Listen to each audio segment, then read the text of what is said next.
Okay, mic testing. Yena ma dégg asalaamaaleykum mbooloo mi. Maa ngi leen a nuyu seen tur ak seen sant. Okay, mbal be kontona. Mo be beñaadi ñëpp a ngi si jàmm, ñëpp a ngi all right. Hope you all good. And hope you all having a happy weekend. You know, yeah. Sorry guys, let me just for being late. First of all, I'm apologizing for coming late. Just trying to sort some things out.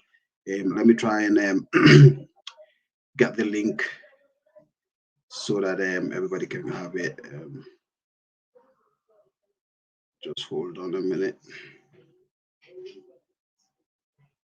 Yeah.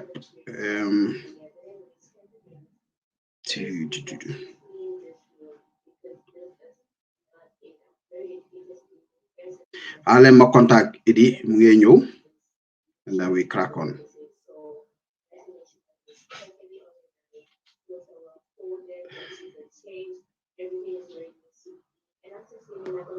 Yeah, I hope you're Jama and you're all right, and you're cool, and everyone is having a great weekend.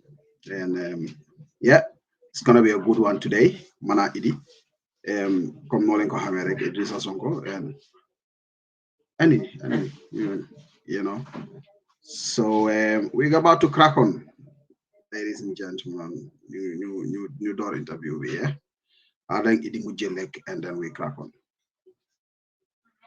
Yep.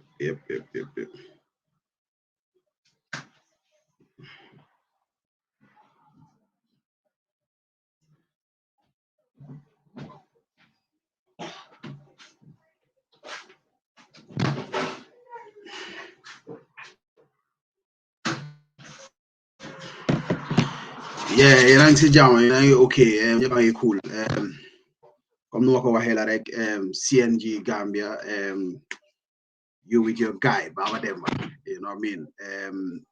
Please subscribe, comment, like, do whatever you have to do so that the channel can grow more and more and more. And we really appreciate you guys for your time and efforts for coming here and watching us. It is here now, so I'll put it in.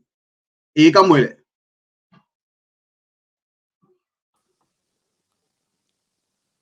Yep.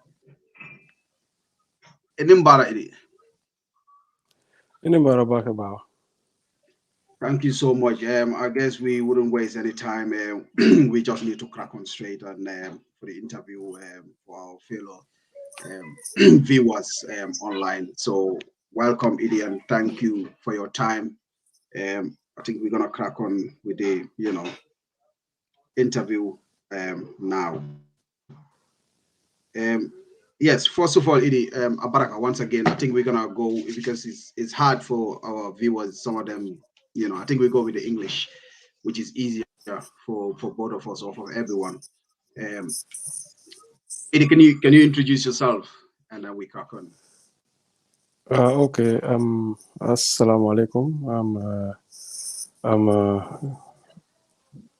grateful to be on your platform today, Baba. Yes. Want to greet the viewers, both in the country and outside country, and all the followers. Okay. Thank you so much, Idi. Well, can you give us your name and where you're born, where you're from, and we started from there. As you know, my name is Edrissa Sonko. I was born in Esau and grew up in Serekunda and Bakau. Because when I was going to school in St. Augustine's High School, I was living at my grandparents' place in Serekunda, Dipakunda. And after finishing my school, I went to stay in Bakau, where I started playing football in the divisions on Nevitan as well. Okay, okay. The question is when did you start playing football? At what age do you really start playing football? And where was it? Was it in This, was it in Serekunda, Bakau, or SO? Where exactly did you start playing football? And at what age did you really start playing football? yeah, basically everything starts at SL where I was born, and went to primary school, and I started playing in the as a youth on the streets like everybody does, and then from there been to school teams, and then Neverton in SL, and from that Neverton playing in Neverton in SL. So my elder brother Pa Sonko Pompido, who was Pompido Pumps, playing yeah. in culture in Bakau. He was the one who came to introduce me to playing in Bakau when culture was their theme, and they had some suspensions and injuries, and then he came to pick me up on Lamin Mane, commonly known as Mbof. So we went on to join them to play in the Bakau Nevetan. So, but I think basically that's where everybody know me. But I played in school teams as well when I was in St. Augustine's High School. So we Yeah. usually play inter school tournaments or inter class tournaments. We usually play. Then me, Sana Jabang, and Tijan Sen, and many other players who were in other schools like Glenn. I don't know if you remember Glenn, Modu Glenn. He used to play for Walidan. We played against each Okay. other, Go on. and Selu Jalo in St. Augustine High School, Nyebe. So we usually play among each other, you know. So from St. Augustine to Crab Island, Gambia High School, Muslim High School, and Bakote High, we usually travel to go to Bakote to play. So from there, I played in the school team as well. I could remember when I was young, we played against Gambia High School on a final, inter-schools final. Then Gambia and Ghana was to play at the Independent Stadium. So we played the 3 o'clock game, St. Augustine High School against Gambia High School, the inter-schools final, before the Gambia Ghana game in Gambia. So Okay. from there, Wow, from that's there I went interesting. on. Yeah, go on. Finish it. Yeah, from there I went on to play in Bakau Neretan. So I played for culture, and then at the end of the Neretan, I have been selected in the Super Neretan for the first time. Then the Super Neretan was one of the biggest tournaments usually played in Gambia. We're not having that anymore anyway, unfortunately. I thought of late it was been organized still, still a few years ago. I don't know if I'm right. There is no Super Novedan last season. There is none. No, yeah, but a few years ago I think it No, used to be. I don't know. I no. don't know.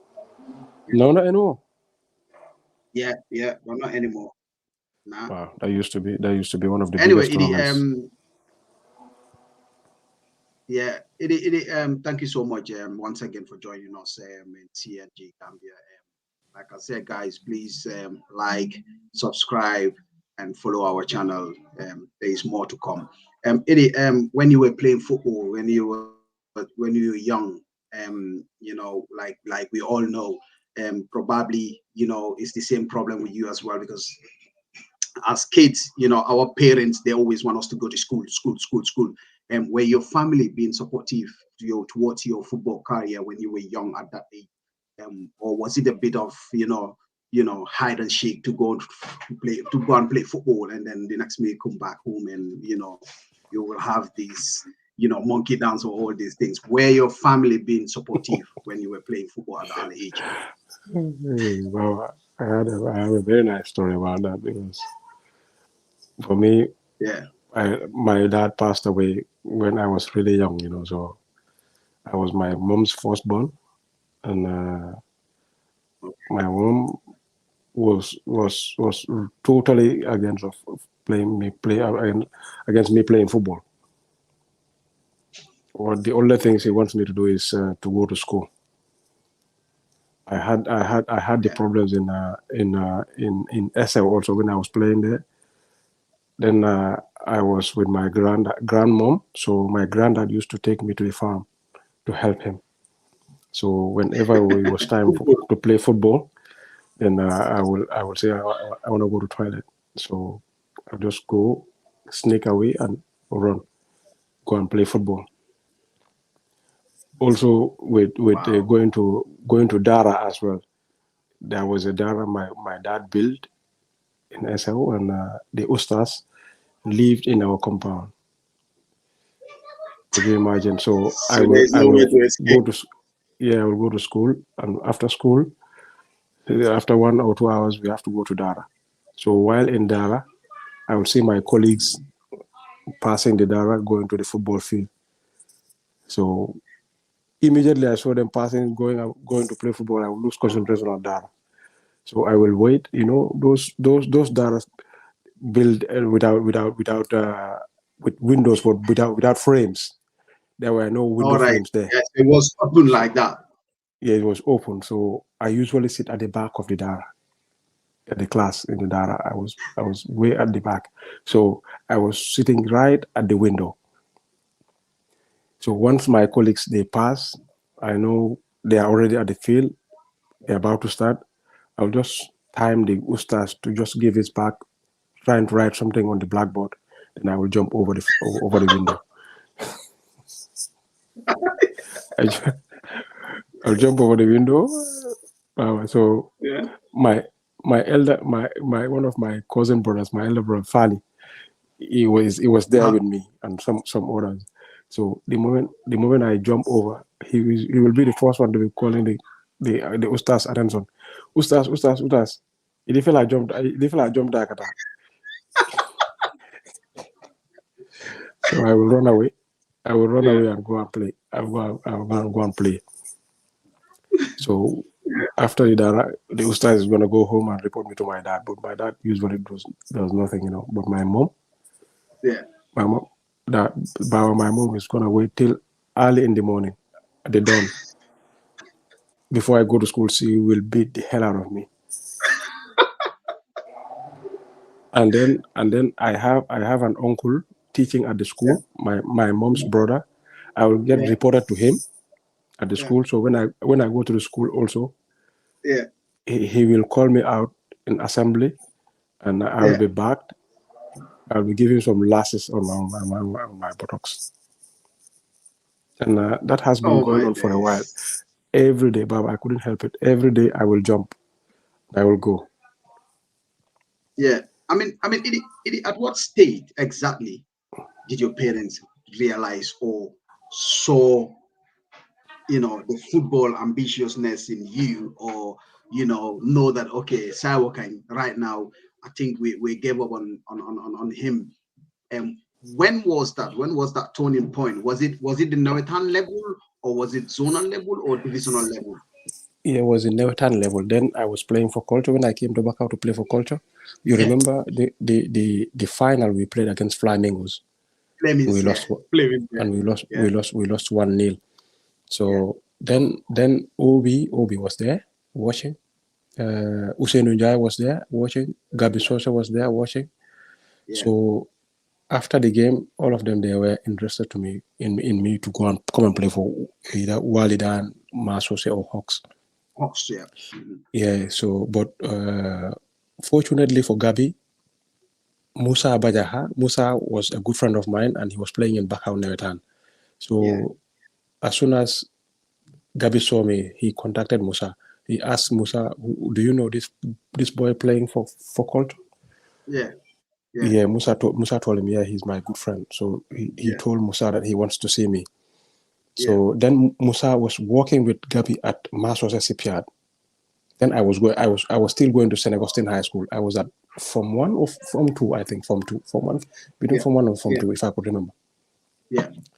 Then I could remember one day, after that game, immediately after the final, the next day, Musa called me and he said, "Hey, Gabi, want to see you."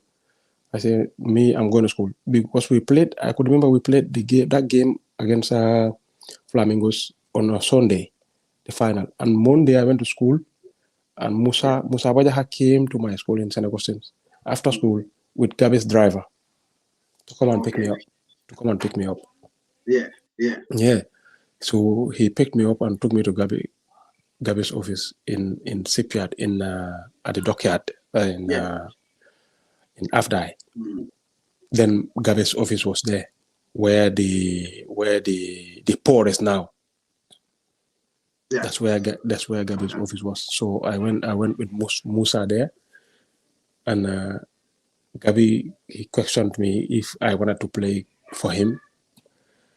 Then I know I was gonna play for Bakau, and I was gonna play for Biko anyway. So he tried to convince me. I said no. He said no. Look, listen, I'm going to pay you the whole of your school fees from Form 1, from your Form 2, first time, second time, third time, Form 3, first time, second time, third time, Form 4 till Form 5, even my GC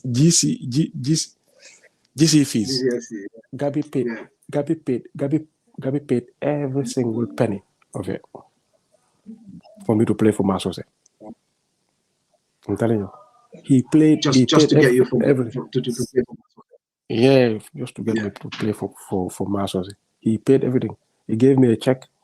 Went to the school with someone, and he paid everything and gave me a lot of money on top of it. So then I called my mom, and I told her, I say, listen, someone wants me to play for him, and he ended up paying all my school fees. My mom was so furious. He said, "You're not playing football. I send you to go and educate yourself. Please go to school, You are my first son, and this football you can't get anything out of this football. So if you want me to kill you, you just go and play football. You'll see." I swear to God. So I went. So Gabi started chasing me every time. Musa was chasing me to go on training. Then they train at Latrikuna. So I went there once, twice, and then I didn't go anymore. So every day they will come. Then I was living in Dipakunda, like I said, when I was going to school. So they knew where I was living. So they will come and check me up.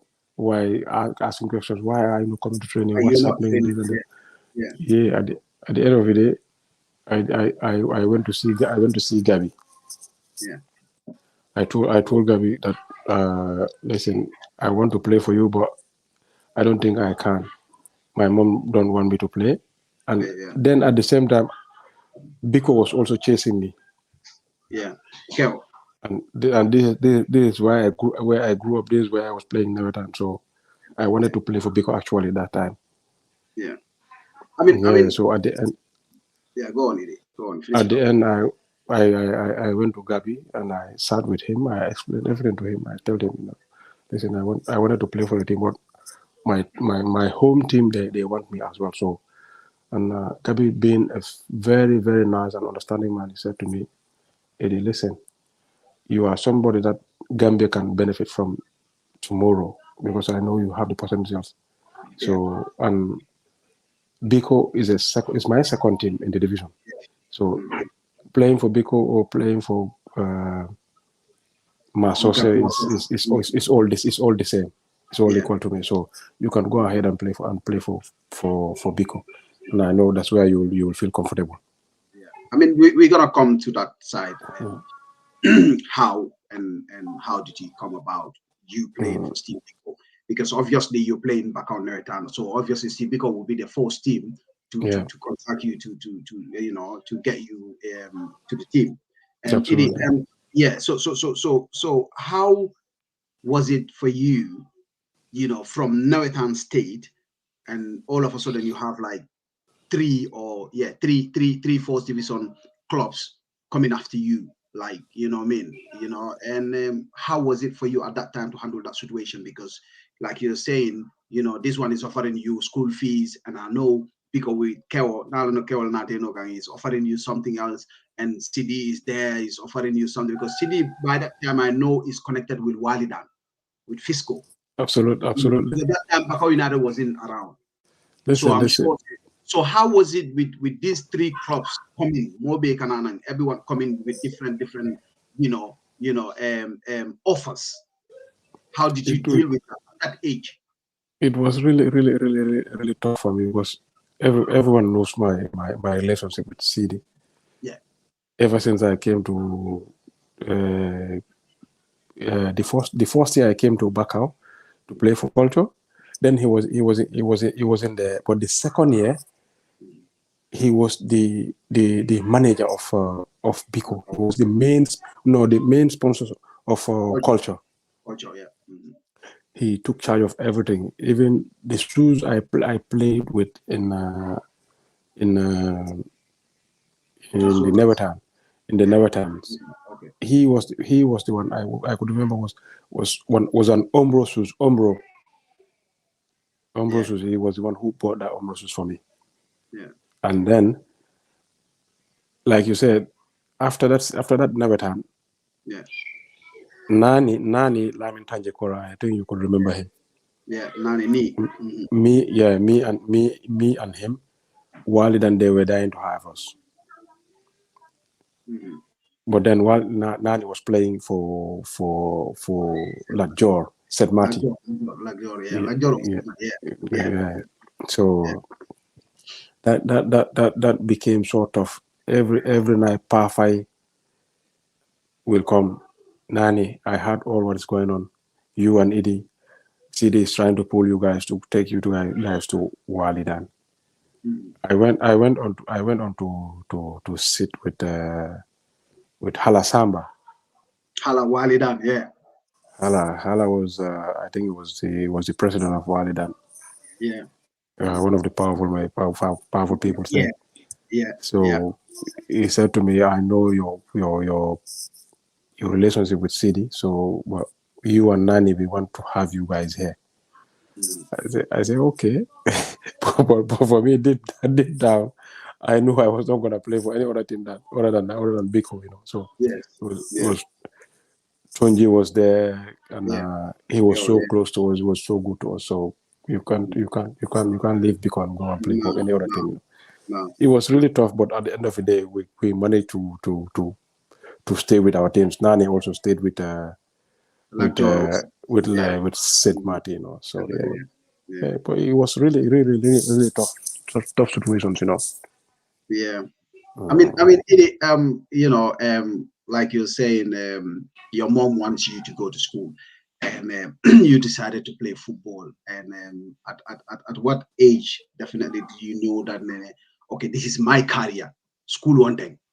I'm not going to school. Is it the time that you start playing first division, getting paid? Because I know because we don't pay that much money anyway. So when was the time when you decided to just leave the school to go and then concentrate full time on a football? When was it?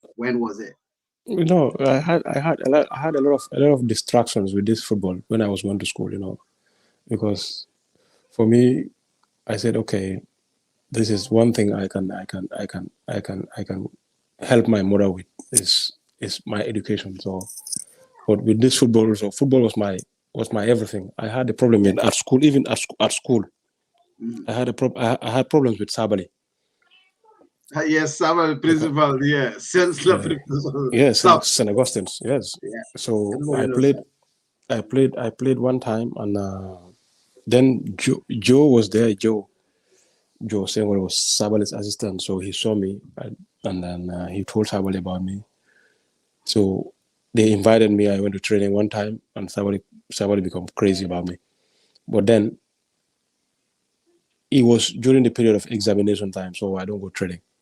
So Sabale would come and meet me in my class. He said, "I'm gonna get you suspended if tomorrow I don't see you on this training pitch tomorrow." I swear to God, I had a lot of push and pull with him. I had a lot of problems with Sabale. Yeah. So I end up complying. So I played for the school team. Yeah. But it was really, really, really, really tough. But then by the time I finished school, just before I finished school, I think I was in Form 4, Form 5, when I get called for national team. Okay. Yeah. Okay. Then national team, they were about to travel to go to Congo, I don't know, somewhere. So I've been invited with Ibosila together. We were the youngest to be invited. That's when Ibosila was having the jersey and it was halftime. Yeah, actually, he played before me there. So we were the ones invited, and then at the end when they had to travel, so we got dropped, and they went to Congo and came back. But then after this guy from Switzerland, this Hans, Hans came back again and made a new selection where we end up being selected again, and that was the time we traveled to Switzerland. But shortly before that, I knew now. I think this is time for me to concentrate. So but that was your national team call up. Mm-hmm. When you were called in the national team. Yes. The first time you were calling the national team, that was the time you knew. Yes. All right, this is it for me with education or with college or uni or whatever. That's it for me. I'm done. I'm concentrating full time with footy. All right. Yeah. We're gonna move to the next question. Again, we're gonna go back to Bakau again when you were playing for Steve Biko. Now you were in Biko, and then the next minute you were in Real de Banjul. What happened there? Why did you decide to play for Real de Banjul instead of finishing your first division career with Steve Biko like me? What happened in there? Why did you move to Real de Banjul?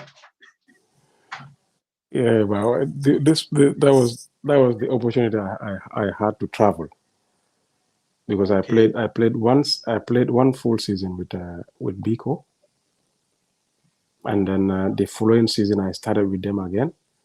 We went till in December, the second round, where we have to play the FA Cup. That was when the opportunity came there, because when we played the fourth season, when the season finished, Ibosla went to Belgium, because before that season, earlier, the full season I played, that was when we traveled to Switzerland. So when we traveled to Switzerland, so Ibo went on trials with a few clubs there, and then we came back. So when we came back, there were scouts from Belgium who came to pick him up. So immediately after the season, he went. So me, I continued playing for the following season with Biko till halfway. Yeah. So when Ibu went, so he got a contract there. Yeah. And then there were scouts coming from Belgium who Ibu knows. Actually, this guy, he knew Alex Forst, Alex Clark. Alex Clark. Yeah. Yeah, the guy knew Alex before, because the time the guy the guy came to Gambia, I was injured. I was not playing. So he saw Ismaila and he wanted to take Alex Clark. So he went back to Belgium, make his papers for him. And then before coming, he ended up meeting Ibu. Okay. Yeah, so he was talking to Ibu. So Ibu told him it was Roger. Ibu told him, Yeah, Roger. yeah, I have a friend. Then Roger was managing Samuel Kakbo. Yeah, Samuel was Sam. playing. He was playing in one club, one team in the second division called Denza. So they usually meet with Ibu, and Ibu talked to him. I said to him, he said to him, I'm going to Gambia. I'm going to get Ismail Ajan to come. He said to him, Yeah. listen, if you go, my friend is there. He's a friend of mine. He's the best player there. He's the best player there. So Roger told him, no. Ismail is the best player in Gambia. So Yeah. when you go, why? Then he said to him, I didn't see this guy when I went to see Ismaila. So Ibu told him he was injured, I think. That's why you didn't see him. But when you go back now, you will see him play. Yeah. Yeah. So this guy Roger came to Gambia, and he saw me play. At that time, where were you playing? You were playing in Biko, or you already? Yeah. All right, go on. Yeah. I was in Biko in the first round of the season. So then when Roger saw me, so he become crazy. Yeah. So when he came back for Ismaila, he couldn't take him. So he went back to Belgium. So I was there, and then real people they had a chance to take me now. From Biko. No, yes, from Biko, but actually there was a guy who wants a player. Because I want to know that point, how you end up in Real de Banjul. Yes, this is what I'm going to tell you. So Real, they have this man.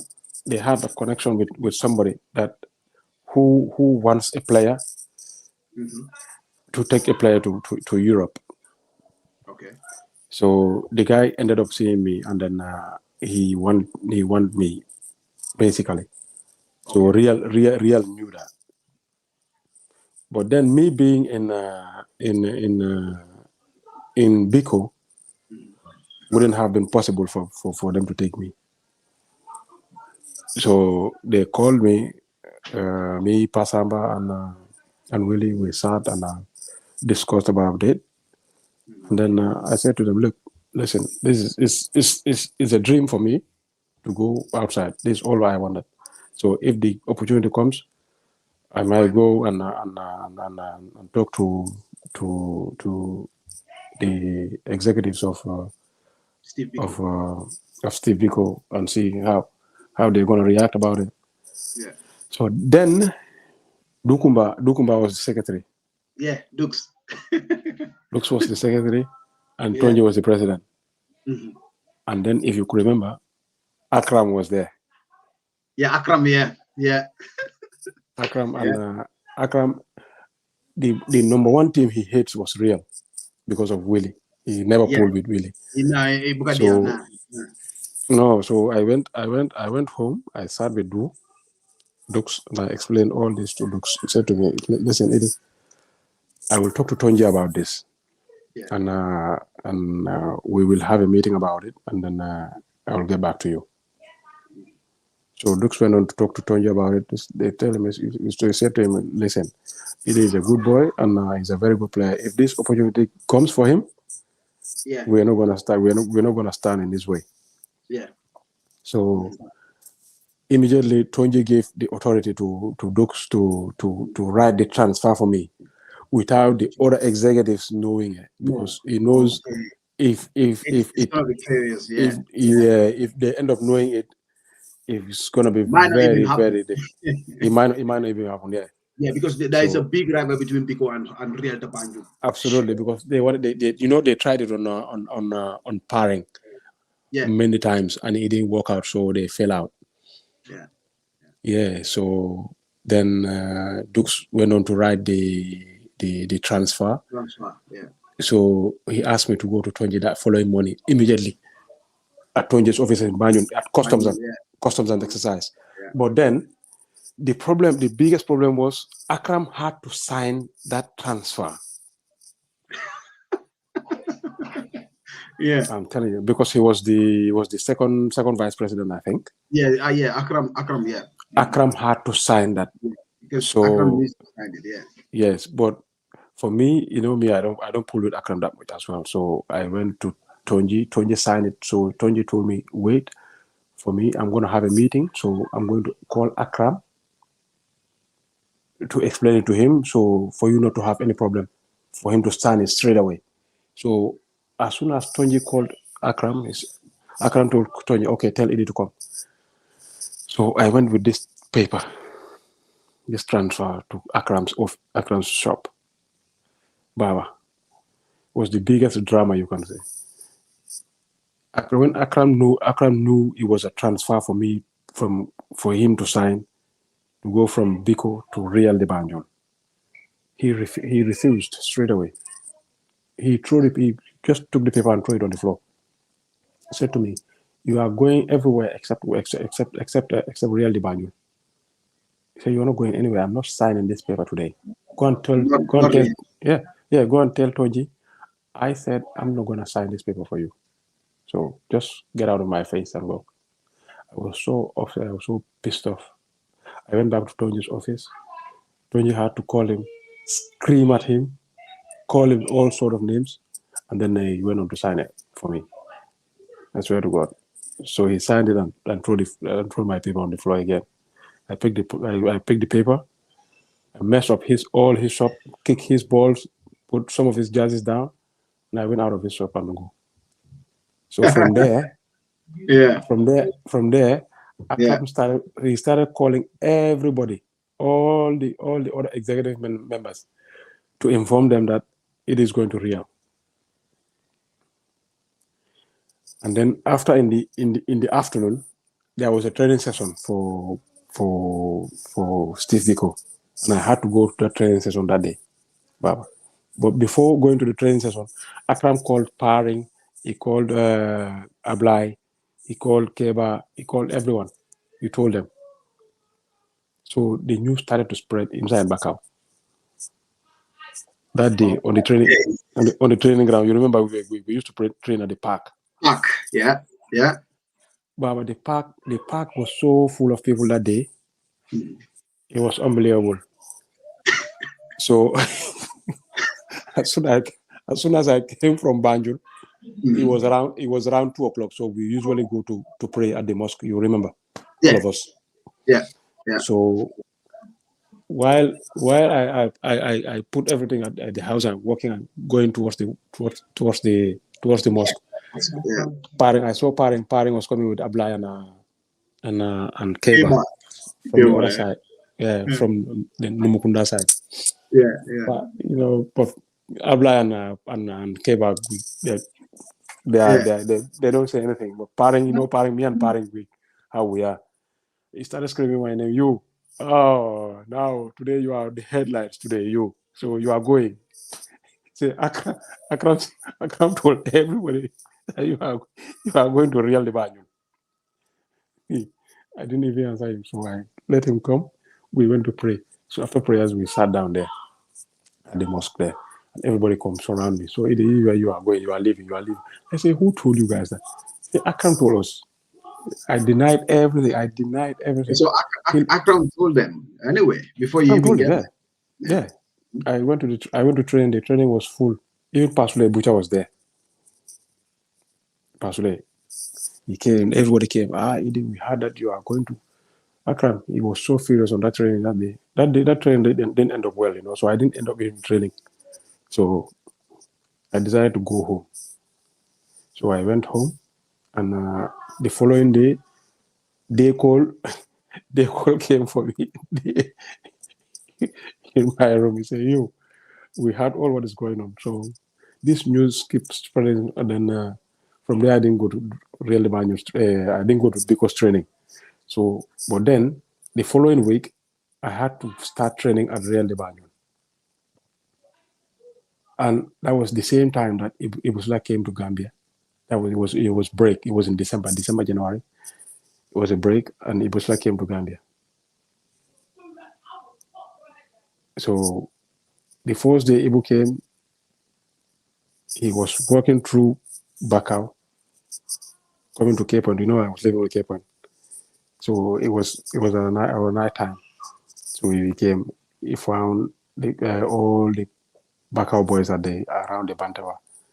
So everybody started to confront you. You are the problem of all this issue. You are the one who convinced Idi to leave Biko for real. For real, the Banjul, yeah. Yeah. They confronted him at the Bantawa there.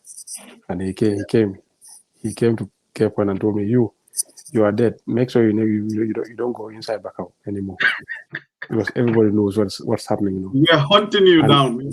Yeah. And that following day, I should go to Real de Banjul to start the training there. And everybody knew about it. Then Real was training at the second field at the stadium. So that day, Baba, I could not even go through Bakau to go to the stadium. I had to hire a taxi.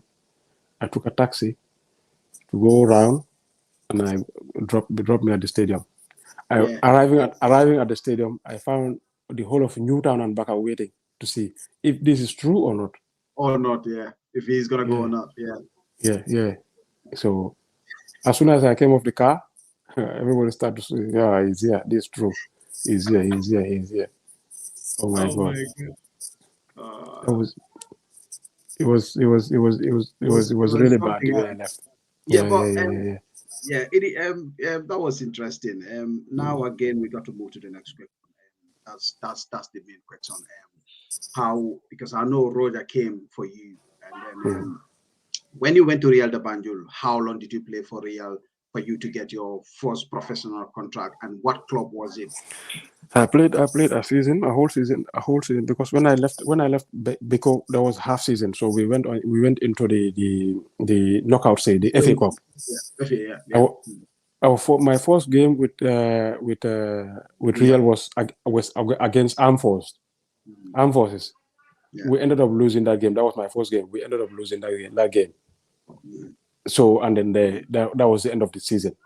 So Real was kicked out. They lost the league, and then the FA, we get knocked out by Armed Forces. So I went on to wait for Roger for my papers. So that took a bit long, and then the preparation of the league, the following league started. So I started preparing with Real de Banjul. Okay. Then they were the league winners, so they won the league, and they had to play the Super Cup against Hawks. So I did the preparation with them, and I started the league with them. So the Super Cup, where I scored the winning goal, and we won the Super Cup. And then the league started. We played the league. We won the league, and then we won the FA Cup as well. That year, that was my first year to play the full season for Real, and we end up winning everything. So after that year, then I traveled to Belgium. Yeah. Wow. So what was the name of the team that you went to in Belgium? I went straight to Anderlecht. Anderlecht, yeah. Anderlecht. Yeah, I could remember. Wow. I traveled together with Ismail Ajan, with Alex Kala. Alex Kala, yeah. Yeah. So we went to Anderlecht. So I was been fortunate after 1 or 2 weeks trials, then I've been offered a 5-year contract. With Anderlecht. Yeah, with Anderlecht straight away. Yeah, that was interesting. I mean, football is just funny, you know. I mean, from where you started the program, from the Dara, Ibanyaila, you going through the windows, trying to play football in Nawaitan and all these things. I mean, for the generation to know, it wasn't just like come and be professional. No. Struggles, Baba, Even in Gambia, you have to sacrifice a lot. You have to have some individual trainings on your own. If you could remember, we in Biko, when I was in Biko, we had all of us in the town. There was only one player out of the town, was Bakari Koli, Berti. He used to live in Serekunda. So he was the only one playing in Biko, and he was living outside. So me, Ablai, and the rest, we usually train in the morning, Baba. We organize morning sessions. We go and train in the morning, and we train in the afternoon as well. It takes a lot of sacrifices, no? I mean, I agree with you on that, because nothing comes easier, No, and no. yeah, and then again, okay, you've played with lot of talent players, and you mentioned a name here, Mbof Mialonko. I don't think Gambia nobody plays football more than that guy. But you're talking of Lai Bojang as well. No one plays midfield more than these two players. But Nani, Lamin, a lot of players in Nani, Bakau. yes, Nani, Mary Wolfong Bay, Yeah, Mary, Paring, all of these people. So how was it playing with great talent players at the grassroots football, and then you escape among all these great players that you yourself can say that these people can play better than me? yes, so in the first place, if you doing talking extras, about, or was it just a luck, or how was no, it? it was luck, and it was passion as well. For me, I was really passionate about football. All my life was football. I get a lot of distractions at school because of football. I usually leave school classes as well. I go to Tobacco Road. We go and play. We go and gamble on football. Mm-hmm. Yeah. Mm-hmm. I leave class. I go to Tobacco Road. I usually, Baba, those days in the weekend when school overs. Yeah. Sometimes I usually cross to go to SL on weekends. But by the time I leave that St. Augustine pitch, it's gonna be around 7-8 o'clock at night.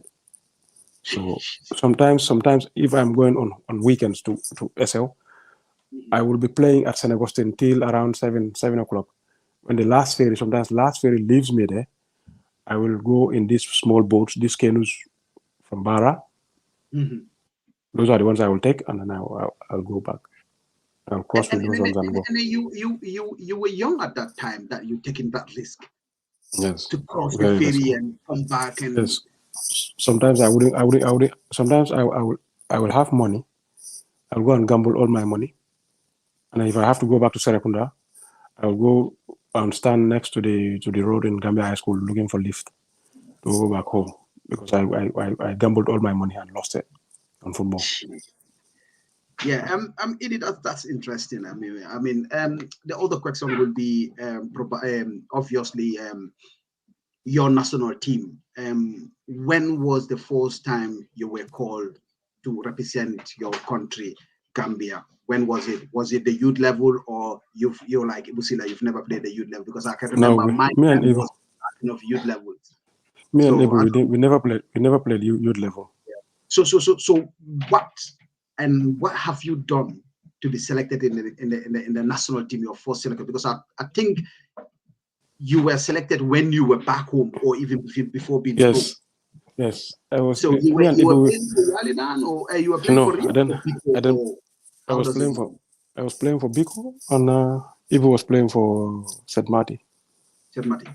Yeah, so we get called in the national team when we were very young. I think I played one season with Biko, and I get called in the national. Before the season ends, I get called in the national team. I mean, who was it? Was it this Hens? No, Sang was it? Yes. I could remember the first game I played against Hawks. Sang was in the goal. Okay. Yeah. Wow. Pa Ansu was injured. Mm-hmm. And we played against Hawks, and there was no other goalkeeper. Sang has to be in the goal. Then he was there. Wow. Yeah, I mean, once again, gonna be asking the same the national team questions. You were called before even being professional at a high level. With Sangdong, you know what I mean? When you were with the national team, because you were young with Ibu, can you please tell us who are the big name players you met when you were coming as a young player in that national team at that time? Yeah, there was Tamsin Mane was there. Tom Striker, yeah. Dini Boy Adams was there. Dini Boy, Yes. Dini Boy. Yes, Dini Boy, real. Yeah. Mm-hmm. Yaya Jame was there. Yaya Jame was Armed Forces. Ibrahim Amani was there. Okay. And Saleh Unjai was there. Sal. I don't know if you could remember Sal. He was playing for Hawks. He used to play in the defense, tall in Serakunda. He lives in Serakunda. What about Hawks? This midfielder, this Mahamadi. Bridgewater. Mahamadi, yes, it's Mahamadi. He was there, yeah? Mahamadi Toure, yes. Yeah. And this guy again. Mahamadi was there. How about Jabo? Jabo was there. Kisima Jobate I know, was there. obviously, at the back is Solfai Dudulum, obviously. Sol was there, Dudu was there, and Choks. Bami Koka was there. So who was playing left back at that time? Bami Koka. Bami. I can't remember. Bami. He used to play for Hawks. He used to play for Hawks. Mm-hmm. Oh. Yeah, he was working at the aviation center in. Have you met Cho Jalo when you were in the national team? I played Cho in the league even before the national team. I played Cho when he was in Masters. I was playing in. Yeah. I was playing with Hawks. What about Pafara? What about Pafara? Pafara Ngom, yeah, Pafara. You know, I knew Pafara. Did you meet Pafara at the national team? Pafara met me at the national team. Okay. Yes. These are legends, you know. Yes, Luke was there, and Jabo, Luke. Yeah. Yes, I think the first time I went there I think this guy was there as well. This Oga Sajo Omar. That was the last time he traveled. Wow, this is interesting. We were very young. We have talent, Eddie. To be honest, I'm impressed. I mean, all this time that I'm naming, I know these players through Ball Boy because we from Bako, we be around, so I know all these players, most of them. But Eddie, we're coming back to you again. When we were in professional level, Eddie, when you start playing in Anderlecht, it was a 5 years deal contract, Eddie. How was it for you moving to Europe, settling down there for 5 good years, leaving Africa? Was it so difficult for you to settle or cope with the situations and stuff? I know Belgium, Antwerp, they have Benetton, Domoda, anything you want. It's Africa. So how was it for you to live in Belgium? It was still hard. It was still hard. Even though I was lucky. I found Ibu there. I found Sami. Sami was there, but it was hard for us to see each other those days, So maybe once in a week or once in every 2 weeks. Sometimes Ibu was gonna sacrifice to drive from Bruges and come to see me. But I had it so tough. I was crying every day. I want to go home. Oh my God! Even though I was living with a family, because I had to live with Roger when I was there. I had to live with Roger for a long time. It was so difficult. The weather, the culture, the food, everything was different. Was completely different, So I had it very, very, very tough. Before you can settle down. Very tough. Yeah, me. But what the luck I had was I went to Belgium in around first week of October. Around October. So after signing the contract. It was zone 2, if you could remember, in November in Gambia, 97. So that gave me the chance of coming back to Gambia after like 6 weeks or 8 weeks, something like that. So that was your first call up. The national team called to come as professional. No, as a professional. That was the first time I came back home as a professional after leaving. Yeah, Zone 2. Zone 2, yeah. Zone 2 in Gambia. That was in Gambia. Yeah. Yeah. Mm-hmm. I mean, this is interesting. So, I mean, I know people find it difficult to settle down in Europe, definitely. Yes, it is very difficult, Bob. I have experienced it. It was a very, very bad experience. It's very difficult. It's very, very tough. I cried all day. I cried my eyes out every day. I would go to training. Whenever I go to training, it's fun. Well, as soon as I come home, that's where the problem starts.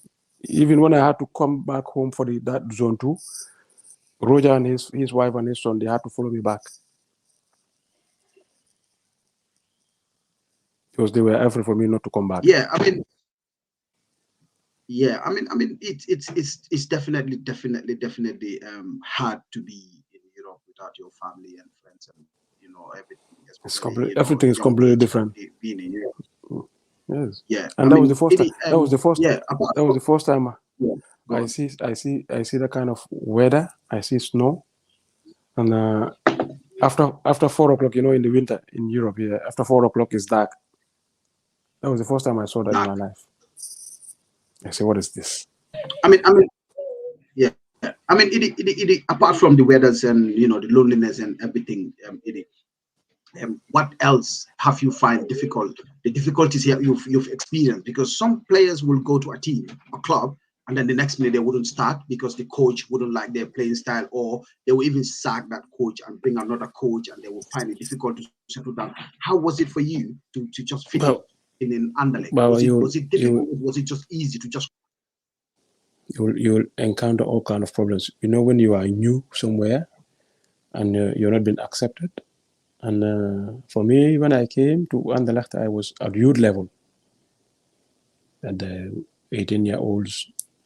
So I found a lot of talented players in Anderlecht. As a big team, they take a lot of talented players from all part of Europe, this Eastern Bloc, and all. So you guys are gathered together to make a team. So if you are new, they wouldn't even give you the ball. Wow. They wouldn't pass you the ball, I'm telling you. Yeah. Yes. Yeah. So you will have all kind of constraints. They will not talk to you. You will not understand the language. So you will be alone. You will be left out. So you have to be strong mentally, so to try to pave your way. Well, it's really difficult. It's really difficult. Yeah, I mean, I agree with you, because nowadays I think the kids now, is easy for them to settle anywhere, because the Gambians now, we are like Nigerians, we are everywhere. Yes, but when I went to Anderlecht, I had to play against a gang, because one of their friends, there were 4 of them. There are 4 or 5 of them. They used to move together, and one of them I have to kick him out of his position to take his position.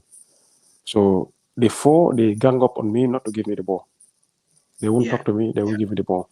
Yeah. So people encounter these things, but not anymore. Before, you can encounter. I was lucky, because when I went to Finland, then I went to another team from the 3rd division team. I went to another team, and I went there. I was happy, Edie, because when I went to the training ground, all of a sudden I saw Demba Savage and I saw Paco Cole. I'm like, really? That will motivate you. Yeah, exactly. So I was so lucky, and that was the same team. When they came, they found Daudaba. He was part of the team, and they settled down. So it's the same thing. When I went to Cape Verde, Heinz, Demba Savage was there, and Paco was there, so it was easy. But your case, you have to start fighting for your place. Yes, because when I went with Ismail Ajay, and Alex was, they took Alex to the reserve team. We didn't train together. He went to the reserve. He went with the reserve team. Me, I was with the 18-year-olds. So we trained on different pitches at different times. The only time I trained with Alex was when I trained with when I started training with the reserve, and that was only for a quite short time. 2 or 3 times. Then after that, we never trained together. We never played again. It's sad. So I do it all on my own. Yeah, the next question would be playing in Belgium. You've played there for so long, and how was it? When was the time that you've moved to the next club, and how many clubs have you played in your football career in the whole Europe? Well, first we start how you were moved from Anderlecht to, you went even to Roda, Roda FC. You went to, you came all the way to England, Saudi. So take us step by step. How does it all happen? Yeah, so after I started playing with the under 18s in Anderlecht, so I went on to play with the reserves after a few months. So I was playing with the reserve games. So after that season, the following season, I continued playing with the reserve team, and then during that season, then they moved me to the first team. So I was permanently with the first team. So I started training with them, played some few games with them. So from there, I had a move to go to Holland. So I went on to Holland. I played in Roda for about six and a half seasons. Sorry, I'm not cutting you off, but how does it happen? Did you play with the team in Roda? Have you played with them in Champions League or Club League or whatever? How does it happen, that link for you to move from Anderlecht? Because you got 5 years contract with Anderlecht. Yes, I've been there. I've been in Anderlecht for from 97 till 2000. Then we had a game. I played a game against Bruges, where we needed a point to win the league. So then before that, we had a lot of injuries and suspensions. It was usually, for me, I usually play with the reserve team. So when there were injuries, so I get called to go and sit on the bench with the first team. I think C4 was injured, and some other players were suspended. Brzezinski, they were suspended, so I had to go and sit on the bench. So that day we played against Bruges. Club Bruges. And Club Bruges, then Eric Ado was there, Ibusla was there, Fadiga was there. Yeah. So we had to play them. We had to play them in our pitch in Brussels. Wow. And we needed a point to win the league. Wow. So we started the game. Me, I was on the bench. Mm-hmm. We started the game, and during the first half they scored. Wow. They scored, and then second half starts. Then I get introduced in the second half. Yeah. So I came on to score and equalized, and the game ended up 1-1, and then we won the league. Wow, that was interesting. That following year we went on to play Champions League. I went on to play Champions League with Anderlecht. With Anderlecht, yeah. Yes. Yeah. I mean, how was it, Idi? I mean, in professional level, you playing with Ibu against each other in fourth division in Gambia, and now playing in professional against it. How was that feeling? Both of you. It was always interesting. So we played against each other in Belgium and also in Holland as well. It was always interesting. It was always challenging because Ibu plays from the left side and I played from the right side. So we were always we come in each other's way, So it's always challenging beyond me and him. Yeah, I mean, the next question is going to be like that. I know I'm not sure. I don't know. I mean, who among the Gambians is the best player you play with or you play against with? Because I'm guessing. I know it's going to be between Wolf, Ibu, and all these Jado. I know, but who was the best? I think Jado is on a different level. Yeah. Before Babla and Tumani. Tumani is a gift from God. Yeah. Ibu is really good. Ibu is very intelligent, but Jado is gifted. Yeah. I'm telling you. I agree. I mean, Kabra Bodaje, we don't have midfielders anymore. No, Jado Gambia. I will tell you that Gambia will not have anybody like Jado. Number 10 mom now.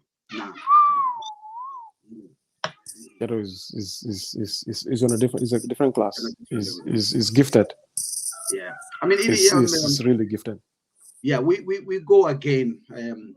We wanted to count how many goals have you scored with the Gambian national team. I mean, guys, they will help me counting. But when was the first time you've scored for Gambia? Which game was it? Was it home or away? I started scoring goals against for Gambia when I traveled with the national team to Switzerland. Then there were no records, so and there were no social media, so people wouldn't know. So I see a lot of people saying yes, Hassan is the leading goal scorer of Gambia, but Tamsin scored more goals than anyone. Tamsin Mane. Yeah. Tamsin Mane for national team. Yeah, that's true. Tamsin Mane scored a lot of goals for Gambia. But I'm not cutting no you. mistake about it. Yeah, I'm not cutting you. It's just that the Millikan and Conti, the people that are giving these figures, they don't even know the farm. They don't know. They don't see. They don't see them play. They don't see them play. Now, when Musa Jolly so all made a phone GB maybe. No. So, yeah, so no. they will. I saw some saying I had 14 caps. I scored 3 goals. I don't know, something like that. Those were not updated. Yeah, no, because definitely. They're on my Wikipedia. They are not updated. Yeah. So altogether, can you remember how many goals you scored for the national team? I mean, being professional or being local local national team player, how many? If I'm right, it's about either 9 or 11, between 9 and 11 goals. Yes, I scored. Yes. I mean, when you were called for the national team, if you can remember, you played against Senegal, and at the moment we are going to play against Senegal. Ebusila came and explained your trip in Senegal and everything. How was it on that day, you playing with top players that are playing in, because I know that time Diouf is in Bolton and all this, Jawo was in Liverpool, I think. Salif Jawo. Yeah. Diouf was in Liverpool, he was on loan. Yeah. So how was it playing against the top winner? Was it like because the kids gonna be playing, they're watching you. How did you take the game? Was it easy to go on the game with confidence, or was it like too much pressure and all of them things? So can you explain that point? Well, Gambia is a small team. Then when we play, we had only Jato, Ibu, Sami, me, Sefo as professional, as full-time professional, The rest, they were playing professional level, but but in local leagues, Yeah. And we blend it with some local players back home. So we usually have a team in the league as well, a national team in the league, home-based players. Yeah. And those ones are selected from the league, and they will be training full-time. We're preparing and waiting for games whenever we have games. So we 4 or 5, and with Aziz, with Kemo, and Momor, and Abunjai, and some other few. So they will come. We will come and join them, make a team, and go and play. We were so passionate. Even though it was difficult, we go up against teams who have all their professionals playing away. But even though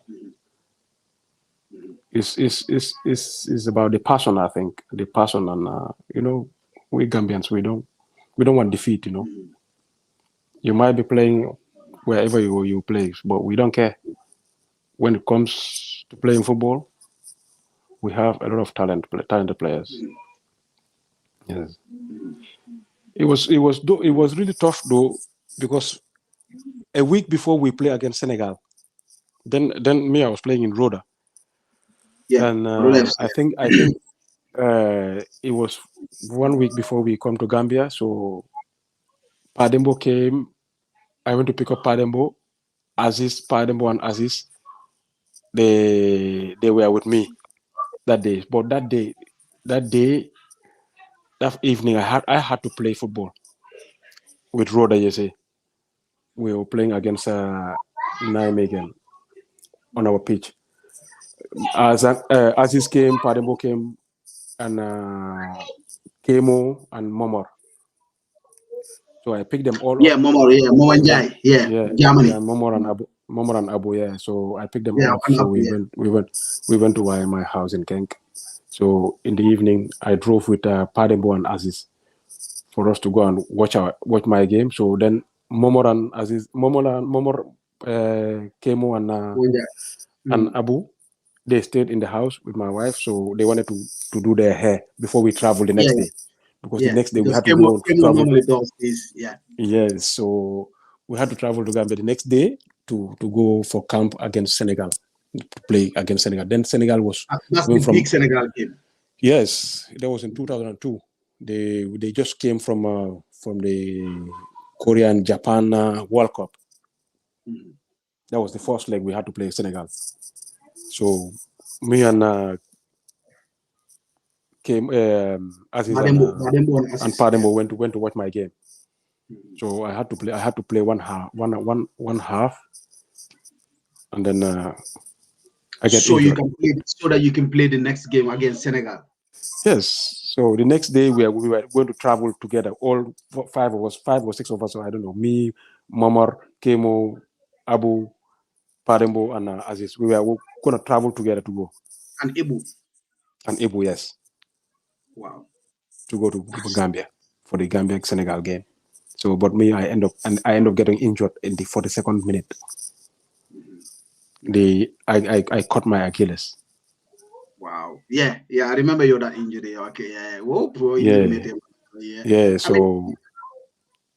I got driven to the hospital, and Padembo drove my car with Aziz. They went home, and then they flew the next day to Gambia. So I did the operation the next day, and then after 5 days, I took the plane and flew to Gambia to go and watch the game. Wow, that was interesting. I sat there watching the game, and then the return was in a week. Yeah. So I came back to Belgium, and then for the Gambia Senegal game, I flew from Belgium to Senegal to Dakar to go and see the game as well there. That's when that big fight came. Yeah. I remember that. I was there.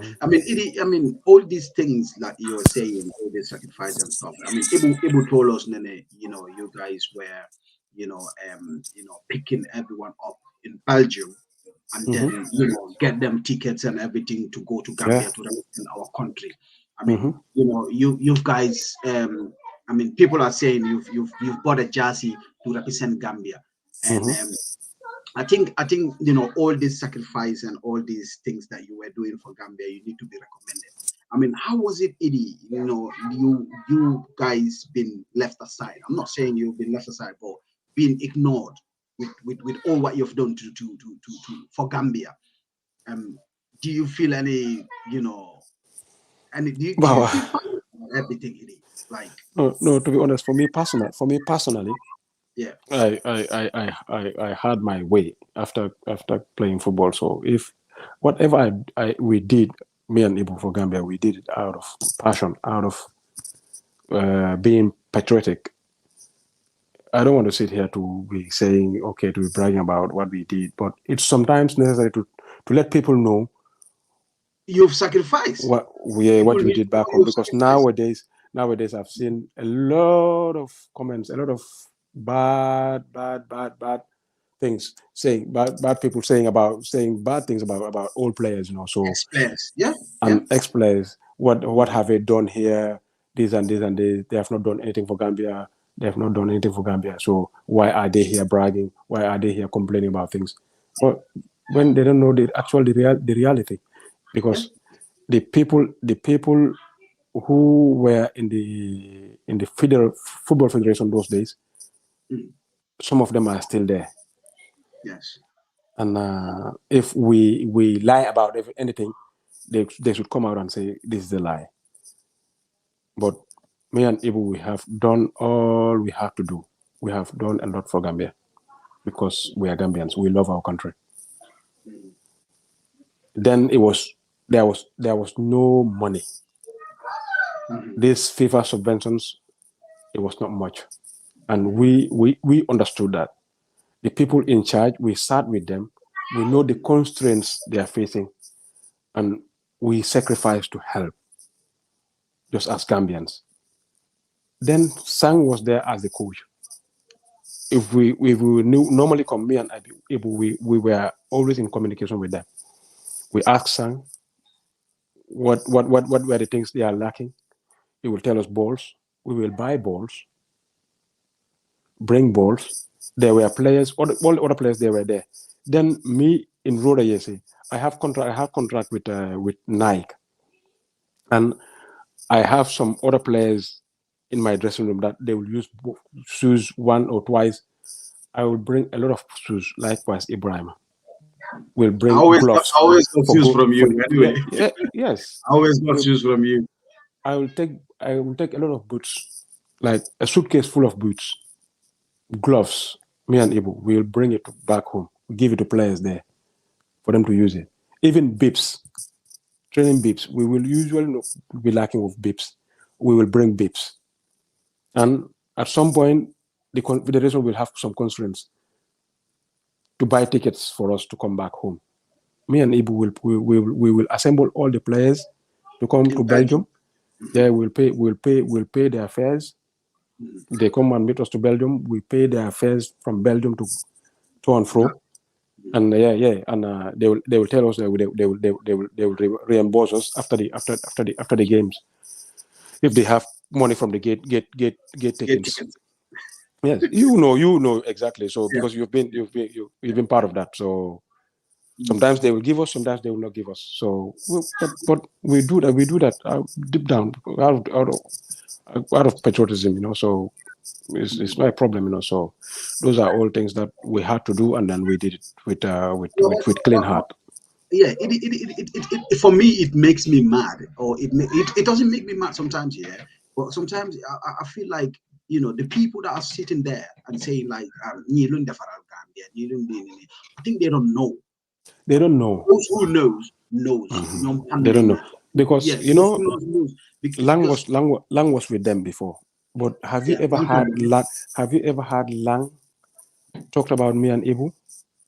No. He will usually have fight with you and Padembo when you try to say something. Lang always have fight with me. Yeah. Exactly. But Lang will never come forward to say something about me or Ibu. Never. Because he knows exactly where we stood before. Ask Kemo. Kemo is there. Kemo has been there since our time and is still there. Yeah. Kemo knows everything.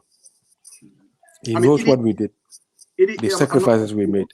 Yeah, I'm not cutting you off. I want you to explain how it happens when you, Edrissa Sonko, gave out your land to sacrifice for Gambia. And how does that happen? Because I know nowadays nobody will give your land or sell your land to put it in Gambian football. People need to know it, and then people can start, respecting our legends. You guys, people need to start respecting you because you've done a lot.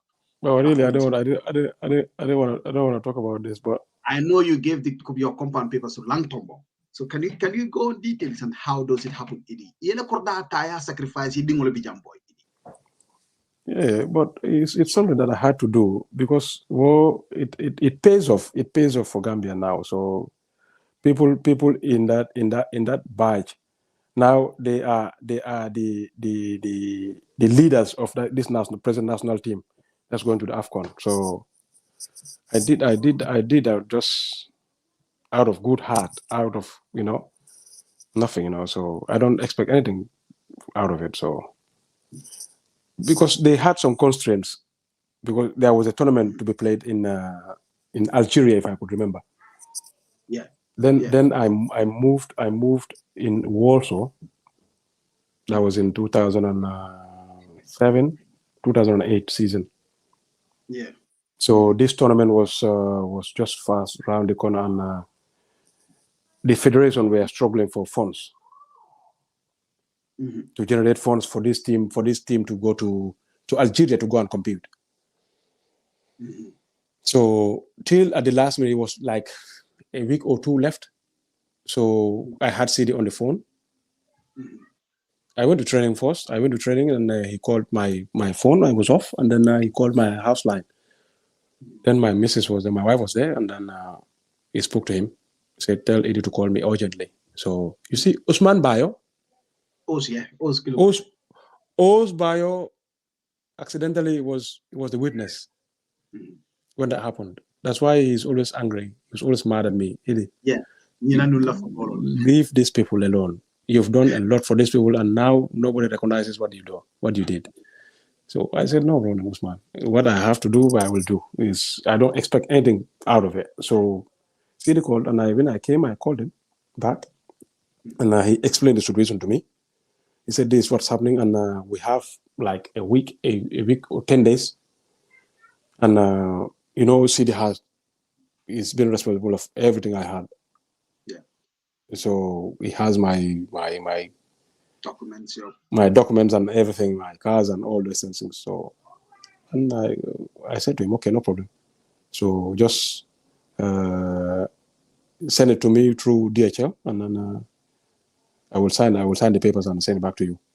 So the next day, he did it, and he sent it through DHL, and the papers came. When the day the papers came for me to sign it, then Usman Bayo was sitting there. But so what paper was it? What paper? It needs to be clear. What paper was it, Eddie? What paper was it? It were papers from Access Bank anyway. So yeah. So I had to sign them to give them the authority to put my compound as a guarantee for them to have that funds. So I signed it, and I drove. I had to find somebody who is going to Gambia immediately, and I end up bumping into one girl, something Fadera, was working in Afrishell. Yeah. So I had to drive all the way from Birmingham to London. Yeah. Wow. To meet that girl. To meet that girl at the airport, give it to her, and then I spoke to Lang.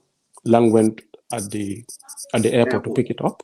Yeah, to pick it up, and then that's how they got the funds. So eventually, the team went to Algeria, and they end up winning the tournament. And that was the team that Yaya Jammeh was giving 1 million. If you could so remember. Wait, you have to break this down for Gambians. I mean, the record is on air.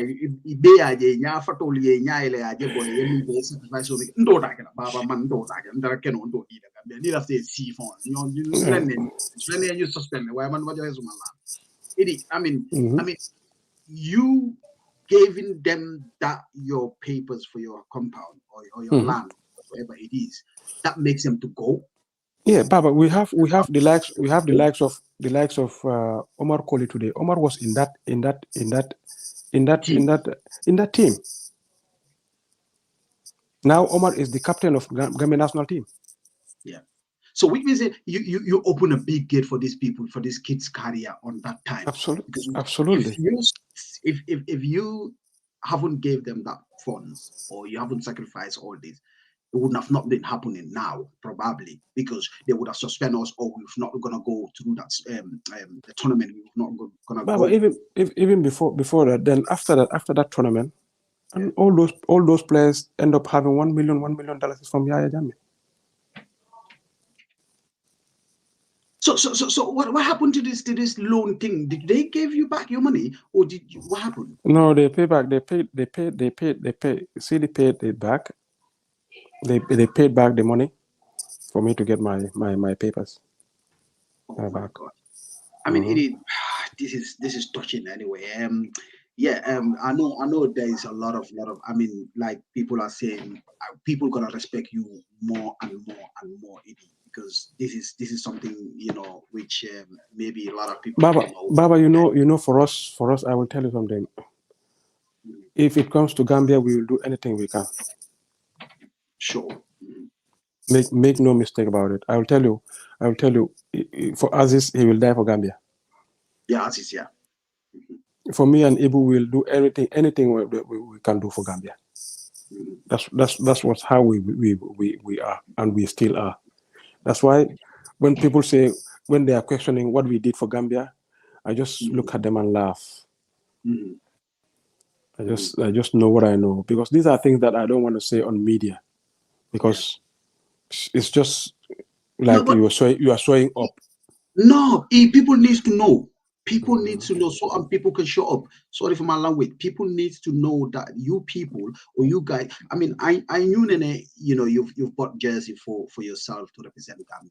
You've bought a national team jersey to represent Gambia for a Because football jersey. we have a lot of constraints. So when we were about to play we were about to play Senegal, because these are all tactics they use on us, because we don't have complete jerseys. We never have complete jerseys.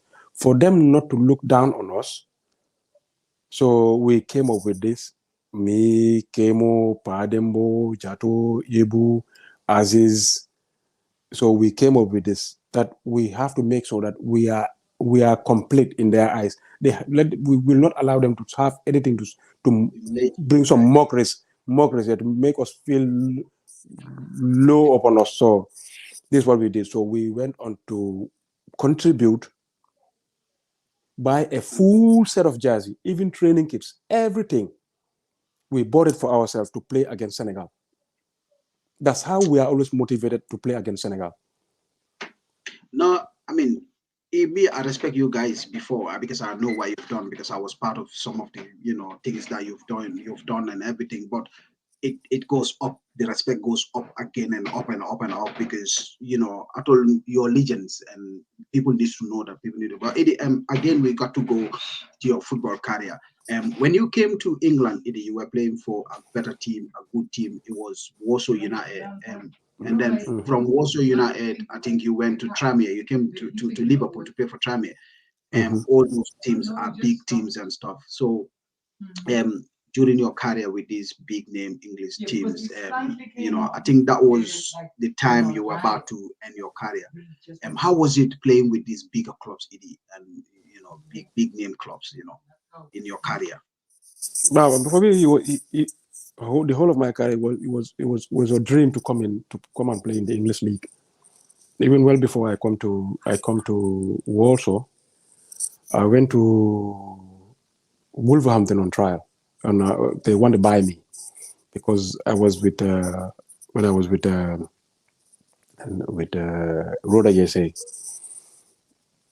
Then there was a boy from South Korea, Seoul. He's called Seoul. He was playing in Anderlecht, the same position as me. So he was in Wolverhampton.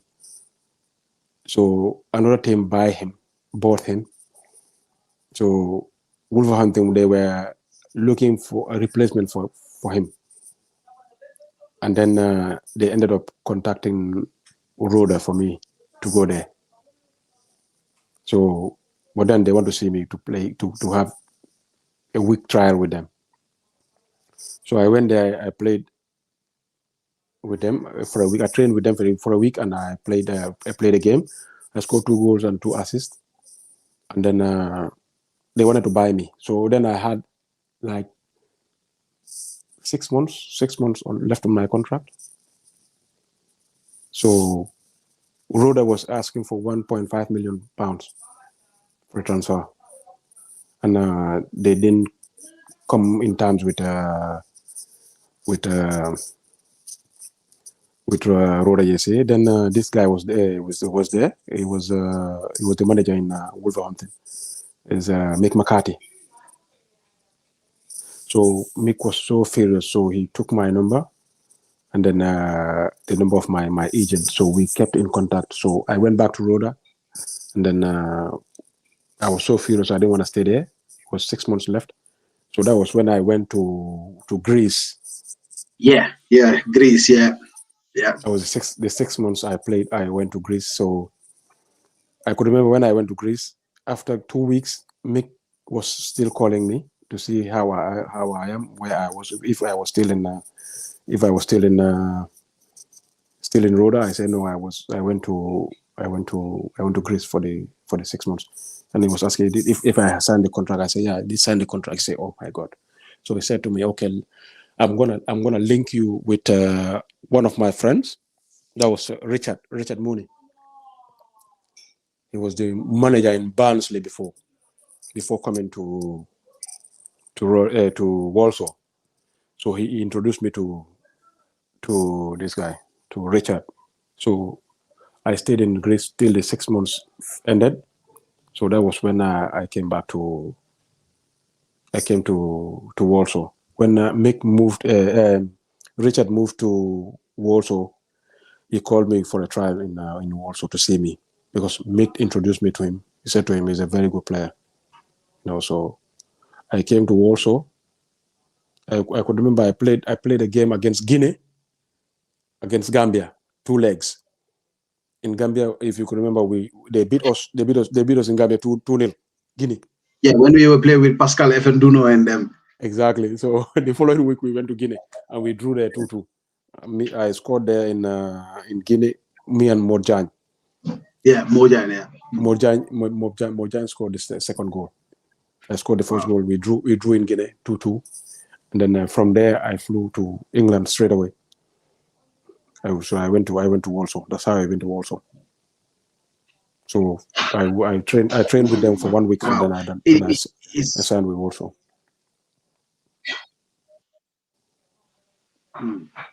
Yeah, I mean, you can you can take us to the journey of how you decided to be a coach instead of being like Baba Demba, being where or being an how to call it, an agent and everything. What makes you to be an agent? What makes you to, after your career, you've gone to your a coaching career? So what motivates you to be a coach?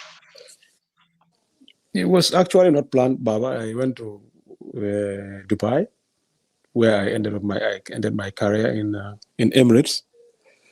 So the president there, he was somebody that was really into football. He searched about players who he brings to the club and so he ended up searching everything about me. And when I went there, I sat with him and we had a chat. So he knows all my profile in football. So the season that I was going to stop, I told him I was going to stop. That's going to be the end of it. So I'm going to go home and see what I'm going to do next. So he proposed me. He said, listen, even before I finished, there was one under 11 team that was there. So it was one Egyptian coach who was there. But then his dad gets sick and he had to leave the team and go.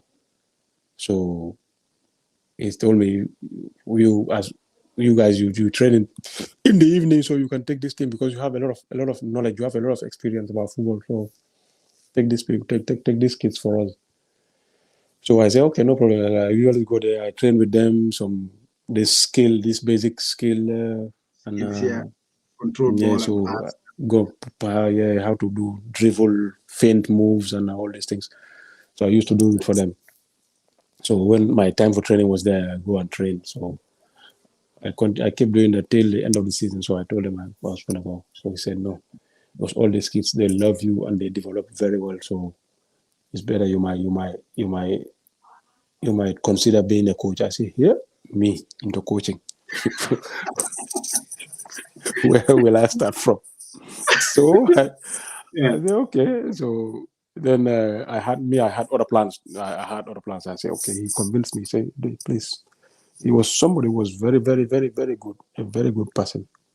So I said, okay, no problem. I will take it and try, give it a try and see. So when the season finished, I came back here. So I had a chat with my wife about it. He said, okay, because what you planned and what you want to end up doing is 2 different things. So it's up to you. See what you want to do.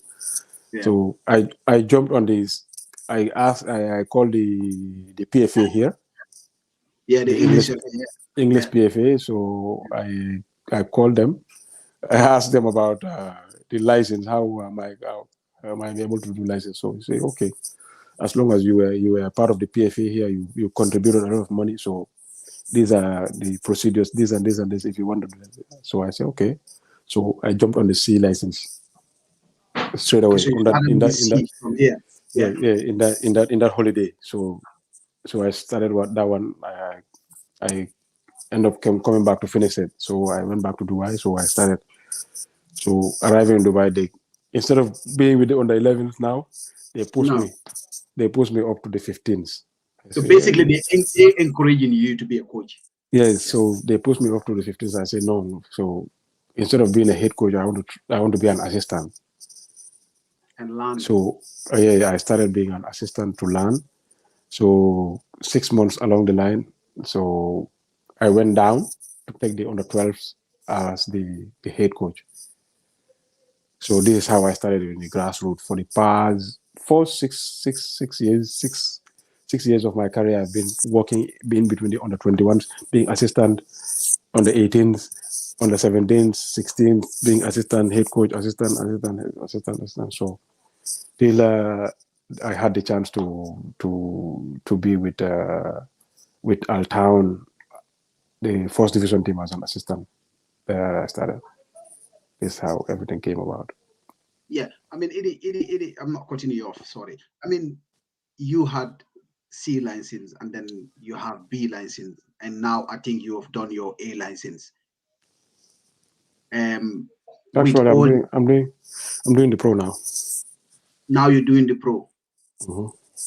Yeah, I mean, there was a time you were approached by the Gambia Football Federation to be a coach, which I know about it. And this so-called vice president, first vice president Bakari Jammeh, came all the way to your house in England, asked you to send your CV so that you can be a coach before even Tom submit his CV. So you submitted your CV, and Tom submitted his CV, and they decided to. How was it, Idi, for your own people to let you down, No, even they though? didn't let me down, Baba. Yeah, You go on. know, Can you explain how was that? You know, it was what happened? is not meant to be yet. That's why. So I wouldn't call it a let down. And but he didn't come to my house. But how it came about when they went to this World Cup in Russia, and Yeah, they have some friends, they some brothers who were here, like Wande, Soljan, and others. So those people were telling them about what's happening on the sub-region, how all other nations were falling back on their own ex-players to give them the players, chance to legends. coach Yeah, their national teams, and so who know the culture and have the license and they play to the highest level. So yeah, and they end up having a chat with them about the people who had license and working. So then I was the only one who was working proper in a proper club. So, but a lot of us have our license, So a lot of players, yeah. and a lot of other players here as well. So I get called by Wande, and Wande told me this what's going on. So just Send your CV. update your CV. Do you have your CV with you? So and write a cover letter. Mhm.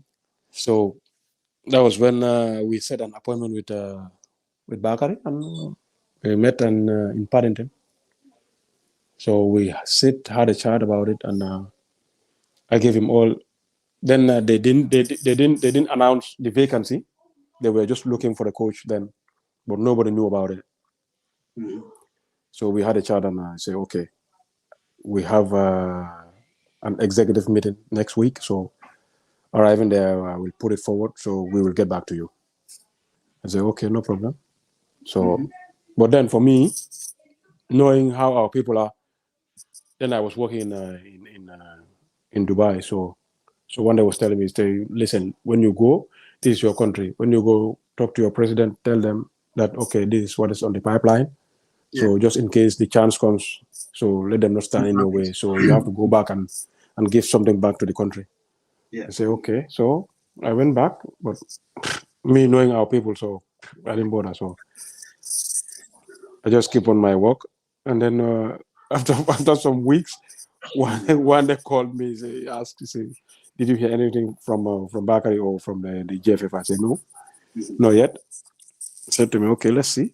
And then after a week or two, one they sent me a picture of Tom. Mhm. He said to me, hey, guess what? I said what? He said, this is the guy, these people they employed. Do you know him? I said No. no. He said, how come someone who is from Belgium and you don't know that person? I said, no, not everybody in Belgium that I know. He said, this person gave your name at the press conference as a reference. I said, me? He said, yes. He gave your name and Ibu as a reference. He said, he know you very well. It's because of you and Ibu he was ever interested to come and coach in Gambia. I said, I don't know. I said, what's his name? He said, Tom. I said, Tom what? He said, Tom Sentfeld. I said, okay. I know him. He said, yes, I know you know him. I said, you know what? Guess what? I gave Tom one time.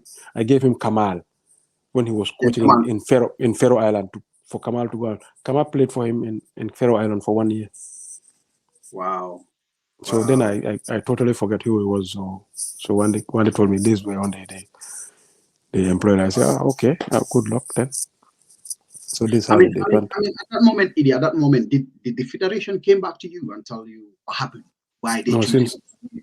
Until today. Nobody tell you anything. Until today, no. But maybe they might not have my application and my cover letter. So it might not be submitted to them. So. Probably the first Vice President Bakar Jammeh haven't even submitted that paper to them. So that's it. You know what I mean? All right. Anyway, we move on to the next question, Idi. I mean, we've been sitting here for quite a long time. I'm taking all your time. You got a family to look after and all of them things. And definitely, I'm so happy being here, knowing a lot of things. We're gonna have the part 2, but it's gonna be in London, me, you, or or in England or in Liverpool. So I don't know. That's gonna be the part 2. But for now, guys, please subscribe, like, and comment on our CNG channel in YouTube on YouTube, and so we can have it growing. I mean, Idi, if you've given the chance to coach the Gambia national team at this moment, will you take it?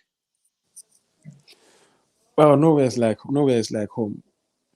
Even though I've had some terrible experiences, but nowhere is like home. I will never give my back on, even if it's not the national team. Even if it's the under 15, under 14. When it comes to Gambia, like I said, when it comes to Gambia, I will do everything. I will leave everything and give. I try to give something back to my country always. Yeah. I mean, it's important because likes of you and all these ex-players that are having A license, B license, pro license, and everything, you have been dealing with kids. I mean, our problem for us, Gambia, is grassroots football. I think it's high time for these people to recommend that you people to go back home and employ you, and you start this grassroots football, and then growing it, gradually gonna get to the top level. But if we don't have confidence in our own people, and then we're trying to give these people platforms or our country, when are we going to trust our own people? And you are not even you are the top player. Talking of now you have a knowledge of coaching as well. You understand? Listen, but we have a lot of talented players back home now. You could see it in the national team. That's what's making us successful. And I think we need to nurture the talent back home properly and give them the basic grassroots level needs that's gonna help them to be successful easily in Europe. Because if you see, that's what Senegalese they have. They have the basics. They get the basics from the grassroots. So whenever they have the chance to go to Europe, it doesn't take them a long time to break into the first teams of the teams that signed them. So this is what we need in Gambia as well. We have a lot of good coaches there. We have a lot of coaches working so hard, and we thank them for that. But they let them help the kids to work on the basics that they will find in Europe. Because if you come to Europe without mastering the basics, it takes you a long time break into their first teams or to go to the next level. High level, yeah. Because because you have to go and start that all over again. This is why I was saying. This is the problem they are having. So if you can see, like now, like the likes of this Bojang Adama, it's a very very good.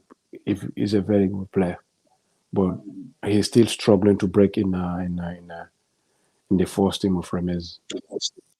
Yeah, so I just want to remind the coaches back home to work hard on that and help them to get the basics right before they leave, because we will have a lot of players going out.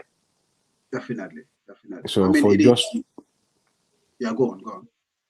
Yeah, for just to help them to get over that hurdle, to break into first teams quickly to start their careers.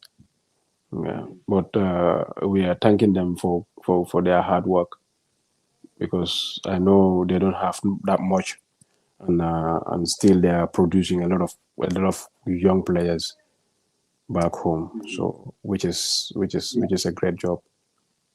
Yeah. I mean, we're going to talk about the current national team players, and they're going to be facing Senegal at the first game. I mean, I know it's a rival thing, Gambia, Senegal.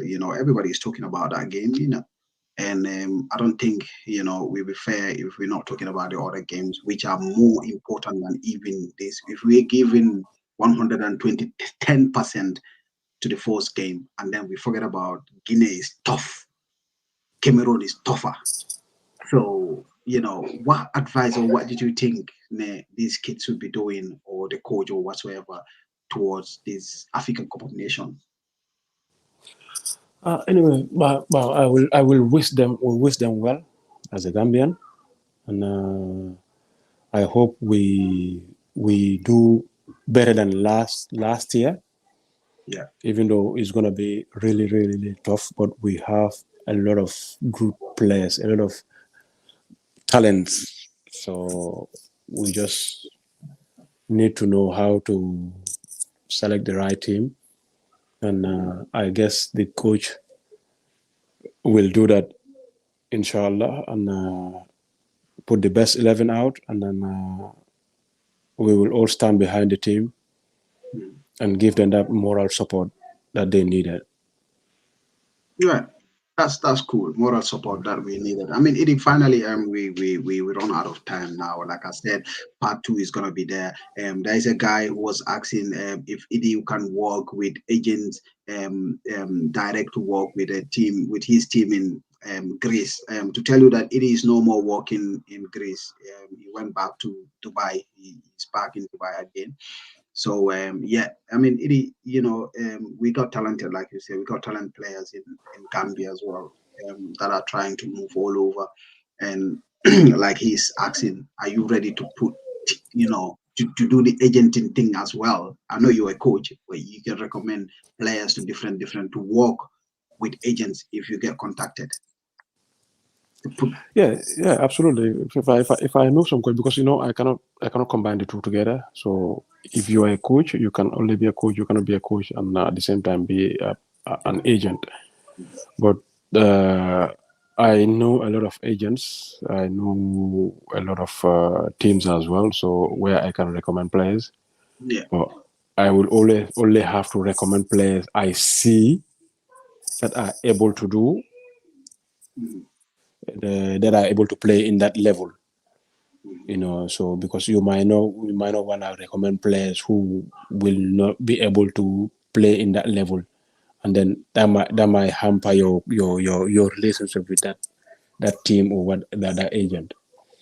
So the most important thing is I will come to Banjul to see myself, because to have videos from there is always a problem. It's a problem. You wouldn't have where it. where you can.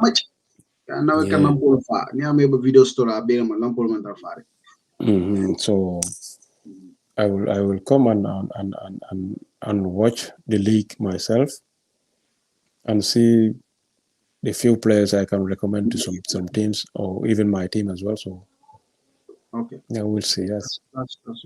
That's a good thing. I mean, this question you cannot hide it. You cannot go without me asking you about this question. I mean, currently we've seen we've been struggling with football pitches. We've been struggling with our football going forward. We've been struggling with everything that football. If you go to our league, if you go to Gambia to watch Gambian league, you'll be shocked. To see the kind of football they play in and the pitches and everything all together.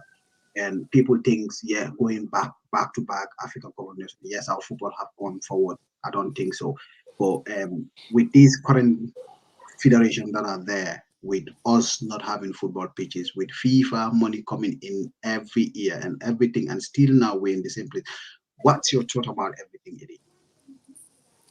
Well, it's really sad. It's really sad and disappointing when I saw their press conference. I don't know, it was on the day before yesterday or Yeah. a few days ago. So this I think this wasn't the moment for that. This should have been a moment of the Africa Cup mood. Everybody preparing for the Africa Cup, trying to support the team, push the team towards victory for the first time in between us and our neighbors. But then a lot of controversies came up because of these pitches problems and these FIFA funds. Yeah. If you could remember, we've been talking about this like years ago with the late Pandemba. Yes. And that was live, Yeah, that was live on air. Panderis, The other day I saw Mr. Jazzy trying to prove a point, which was really sad. I have no personal issues with against these people, but however, to be honest, things are going really, really, really, really, really, really bad. The way they're handling things is getting out of hand. Just said that day on the platform with Panderi, he himself came and said he doesn't know anything about those projects. Yeah. And it was shocking when I saw him sit in front of the journalists and saying all sort of things that don't add up actually. Yeah. Is their own information, their own report they gave to FIFA that they build 14 pages of interventions, they will call it. And FIFA went on to put that on their website as an example to other countries. It's very dangerous. It's very dangerous when you are giving information that are not true. Yeah. You have to be really, really, really mindful of it. Yeah. I saw him going to an extent of, he said he called FIFA to confront them about the article they put up there. How do you call FIFA to confront them? How? I mean, just it's a joke. No, Baba. These are things that are very, very, very dangerous. Yeah. That can damage the game of football federation. Big allegations, though. I'm telling you, because those are the reports they themselves gave to FIFA. So how do you sit in front of everyone? You said you went on to call FIFA to confront them. When you gave them those informations. Yeah. Who is there? Who is there to be fooled? Who are you fooling? Who do you think you are fooling? I don't even know. That's the thing. It's really embarrassing. But for me, I totally blame the stakeholders. Yeah. Because when we were there telling them this and this and this and this is what is happening, this is what is going on, they don't believe anybody. They don't believe us. They don't take us seriously. And in this modern generation, nothing is hidden. Nothing is hidden. I can tell you, whatever you do, let it be the right thing. Let it be transparent, because you will end up getting caught. And this is exactly what happened to the That's FF. how- Yeah. Yes, Yeah. it's sad. It's embarrassing. It's really shocking. They should have not done. I don't think it was necessary to do that press conference till after African the population. African Cup of Nations, because it's not gonna do any good to them. Instead, it's gonna harm them. Yeah, definitely. Yeah. Definitely. So I I mean, hope it is gonna be a lesson for them, yeah. and let them try to fix things, because it's still not late. And for us, whatever we say, we are not drawing allegations against them. We are saying the way it is, and we have no personal issues against them. No. We No. have no personal issues against them, but we just want them to change the way they are doing things. That's all. And only the love we have for our country. We want to see our country flying as well. We want to see kids having pitches everywhere. Exactly. The money is there. The money is coming Exactly. in. The I mean, money is coming in. FIFA is giving you the money to build parks, to build football pitches. I mean, a No. normal standard pitch. I And, mean, look at Sadio. Sadio, if Sadio alone can build a pitch, a proper standard one, Sadio Mane alone, look at how standard the pavilion is and everything. Go to Serakunda East, go to West, go to Bakawe, look at their pavilions. Is that a football pitch? That's not even a standard football pitch. So if Sadio alone can do it, what's wrong with they don't the federation? they don't need to build even 14, 15, 20 that much. No. Just build few proper good standard 5, 6 football pitches. proper ones, yeah, that we can even That's all have that's all you competitions. need. That's all Yeah, you need. I mean, like I said, we've been sitting for 2 hours now. Eddie, thank you so much for your time. And like I said, we don't have back to Eddie. So final words to the fans. A lot of questions. Ask Eddie what team is he coaching in United Arab Emirates. Some are ask Eddie what is his nickname. Ask Eddie. There's a lot of questions. There is this guy, Babu Sam Babu. Ask him about his nickname. And this other guy was asking Eddie about, which team is he coaching United Arab Emirates and all these things. So yeah, but Eddie, I gave you 2 minutes to just wrap up everything, and then we can say good night. All right. Well, thank you for having me, and I'm thanking all Gambians watching in and out of the country. Tell Babu my nickname is Idibata. Yeah, he fought Yala F. Basaya, F. basaya. Atila na mol be nyini kaga. Abafule, atele bafule. Atila boy. Kola na mol be nyini. Famara, Famara, na history for it. Tell them all what you know about me. Yeah, I'm coaching at my ex club as an assistant head coach in Emirates club.